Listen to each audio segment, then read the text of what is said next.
നമ്മളെ സംബന്ധിച്ചിടത്തോളം പ്രവാസികൾ നേരിടുന്ന പ്രശ്നങ്ങൾ ഗുരുതരമായ വീഴ്ചയിലൂടെ പോവുകയാണ്. പ്രവാസികൾക്ക് കിട്ടേണ്ട ആനുകൂല്യങ്ങൾ, ചികിത്സാ സഹായങ്ങൾ ഇതെല്ലാം നിന്നുപോകുന്ന ഒരു സാഹചര്യമാണ് നിലവിലിരിക്കുന്നത്. ഈ സാഹചര്യങ്ങളൊക്കെ വീണ്ടെടുക്കുന്നതിന് വേണ്ടിയാണ് ഇന്ന് നമ്മുടെ ഈ പ്രവാസി സുഹൃത്തുക്കൾ ഈ കോട്ടയത്ത് ഹെഡ് പോസ്റ്റ് ഓഫീസിന്റെ മുന്നിൽ എത്തിച്ചേർന്നിരിക്കുന്നത്. നിങ്ങൾക്കറിയാം, 1960 70 കാലങ്ങളിൽ വിദേശത്തേക്ക് പോയി അവിടെ ചെന്ന് തണുപ്പിലും ചൂടിലുമെല്ലാം ജോലി ചെയ്ത് കഷ്ടപ്പെട്ട് ചോര നീരാക്കി കേരളത്തിലേക്ക് അയച്ച പണം കൊണ്ട് ആ പണം കൊണ്ടാണ് ഇന്ന് കേരളത്തിന്റെ സമ്പദ് സമൃദ്ധിയിലേക്ക് കേരളം വളർന്നു എന്നുള്ള കാര്യം യാതൊരു പഠിക്കേണ്ട.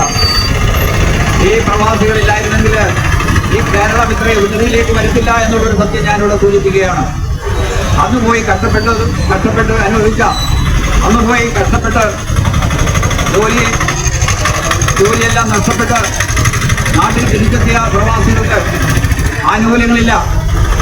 അംശാദായം അടച്ചവർക്ക് മാത്രമാണ് ഈ ആനുകൂല്യങ്ങളൊക്കെ കൊടുക്കുന്നുള്ളൂ. ഈ പ്രവാസികൾ തിരിച്ചു വന്നവർക്കും മുഴുവൻ പേർക്കും 60 വയസ്സ് കഴിഞ്ഞ മുഴുവൻ പ്രവാസികൾക്കും പെൻഷൻ കിട്ടണമെന്നാണ് നമ്മുടെ ആവശ്യം. അതുപോലെ തന്നെ ഈ ക്ഷേമനിധി ബോർഡിൽ ഇപ്പോൾ അംശാദായം അടച്ചവർക്ക് തന്നെ 60 വയസ്സ് കഴിഞ്ഞു എന്ന പേരിൽ അംശാദായം അടച്ചവർക്കും പെൻഷൻ കിട്ടുന്നില്ല. അതൊക്കെ ബ്ലോക്കായി പോയിരിക്കുന്ന ഒരു സാഹചര്യമാണ് നിലവിലിരിക്കുന്നത്. അതുപോലെ തന്നെ നമുക്കറിയാം, കേരളത്തിലെ സാമ്പത്തികമില്ലെന്ന് പറയുന്നു.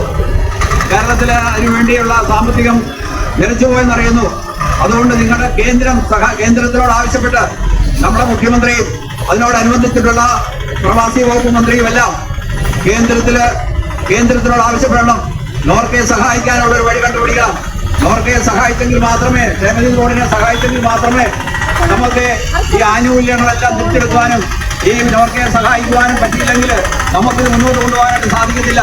ക്ഷേമനിധി ബോർഡ് പിരിച്ചുവിടണം എന്നാണ് എനിക്ക് പറയാനുള്ളത്. ഈ ക്ഷേമനിധി ബോർഡും അതുപോലെ തന്നെ കേന്ദ്ര സഹായം ആവശ്യപ്പെട്ടുകൊണ്ട് കേന്ദ്രത്തിലേക്ക് പൈസ വരണം. കേന്ദ്രത്തിലേക്ക് സാമ്പത്തികം വന്നെങ്കിൽ മാത്രമേ നമുക്ക് ഇവിടെയുള്ള കാര്യങ്ങൾ, നമുക്ക് ഈ നോർക്കയിൽ കൊടുക്കുന്ന ആനുകൂല്യങ്ങൾ, അതുപോലെ തന്നെ ചികിത്സാ സഹായം, മരണാനന്തര സഹായം, അതുപോലെ തന്നെ വിവാഹ സഹായങ്ങളെല്ലാം നിലച്ചമട്ടാണ്. അതിനൊന്നും കാലാവധി ഒരു വർഷം 1.5 വർഷമായിട്ട് നമ്മൾ നോക്കിയിരിക്കുകയാണ്. ഈ മാറ്റത്തിന് ഒരു മാറ്റം ഉണ്ടാകണം. ഈ മാറ്റത്തിന് വേണ്ടിയാണ് നമ്മൾ സമരം ചെയ്യുന്നത്. പ്രിയമുള്ളവരെ, നമ്മുടെ പ്രവാസി കേന്ദ്രത്തിൽ 2005 ആരംഭിച്ച പ്രവാസി വകുപ്പ് പോലും ഇന്ന് പുതിയ കേന്ദ്ര ഗവൺമെന്റ് വന്നിട്ട് ഇതുവരെയായിട്ടും ആ പ്രവാസി വകുപ്പ് നിലച്ചുപോയി. ആ പ്രവാസി വകുപ്പ് നമ്മൾ തിരിച്ചുകൊണ്ടിരണം.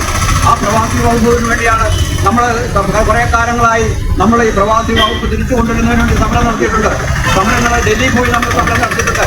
പാർലമെന്റിന് മുന്നിൽ നമ്മൾ സമരം നടത്തിയിട്ടുണ്ട്. ഈ സമരങ്ങളെല്ലാം നടത്തുന്നത് പ്രവാസി വകുപ്പ് പുനരാരംഭിക്കണം. അതുപോലെ തന്നെ പ്രവാസി വകുപ്പിന് കേരളത്തിലെ നോർക്ക വകുപ്പിന്, ക്ഷേമനിധി ബോർഡിന് കേന്ദ്രം ഇത് മാത്രമാണ് നമുക്ക് പറയാനുള്ളത്.